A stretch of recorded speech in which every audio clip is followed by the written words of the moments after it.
Lahat ng kinain namin sa Hong Kong, day 3, nako mga ka-eats, tinodo na talaga namin. Ang dami namin kinain kasi last full day na namin sa Hong Kong. At unang-una, pumunta kami sa Keys Roasted Goose sa may Causeway Bay. Paki-google na lang for the exact location or meron pa ata silang mga iba pang locations. Sikat sila sa kanilang crispy at smoky roasted goose. Tapos syempre, may mga iba pa silang roasted meats na siguradong magugustuhan rin ninyo mga ka-eats. Syempre, sinubukan namin yung iba pa nilang roasted meats bukod sa roasted goose.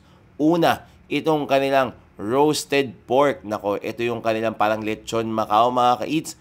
Ang daming kanin. Yun ang natutunan namin sa mga rice nila dito. Ang daming kanin kasi talagang todong-todo talaga yung meat. Yan yung kanilang barbecued pork.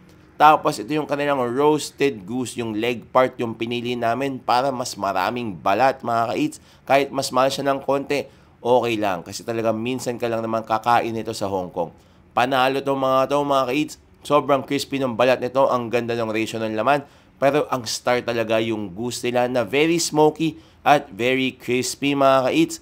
Next naman, sumugod kami sa The Peak Tram na binok namin sa Klook. Gamitin nyo yung Eats 5 off para maka-discount kayo mga ka-eats sa tourist spot na ito sa Hong Kong. At kumain kami sa Max Noodle dun din sa The Peak. Pwede nyo i-google for the ibang locations pa mga ka-eats. For the ibang locations. Sa mga iba pa nilang locations mga ka-eats, sikat sila. Sa kanilang wonton noodles, yung noodles sila sobrang bouncy at springy. Talagang fresh na fresh. Ang sarap. Yung beef brisket nila, ang lambot.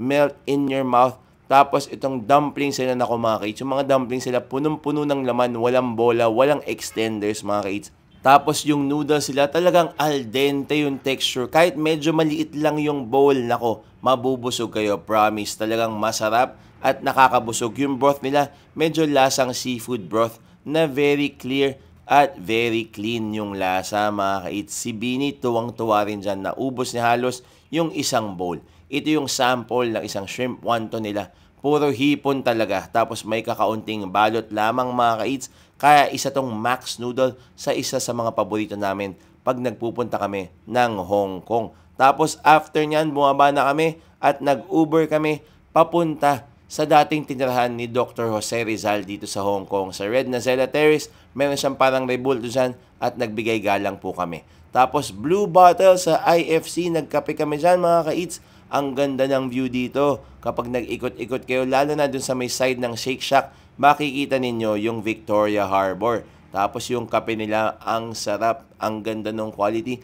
Lalo na yung mocha dahil yung cocoa powder, parang yung cocoa flavor mocha talaga, parang purong-purong tsokolate yung hinalo. Hindi siya parang syrup lang na pampatamis. Tapos sila Bini at yung kambal, nag-Liege waffle at masarap naman siya. Crispy yung labas, tapos sakto lang yung tamis. At tuwang-tuwa yung kambal. Very kid-friendly talaga yung lasa niya. Tapos syempre, picture-picture muna kami, video-video. Kasi nga naman, ang relaxing talaga ng panahon dito sa Hong Kong noon nagpunta kami. Ho Hong Ki naman sa may Hai San Place sa Causeway Bay mga ka-eats. Meron pa ata silang ibang location. Meron silang location sa airport mismo sa may arrival. Ito naman, punong-puno ng dim sum at iba pang Cantonese food. Talagang yan yung mga pinunta namin dito mga kids. Meron silang full review from us syempre. Kasi nga naman ang dami naming kinain dito. Nakipag-share kami ng table dito kasi ang dami naming kasabay. Ang daming kumakain dito sa Ho Hong Ki. May nakita pa kaming ka-eats mga ka-eats. Medyo naparami yung in-order namin dito pero naubos namin lahat at nag-total kami ng mga lagpas 500 Hong Kong dollars. Medyo expensive siya pero sulit naman, ang sarap. Talagang panalong-panalo yung quality ng kanilang Cantonese food.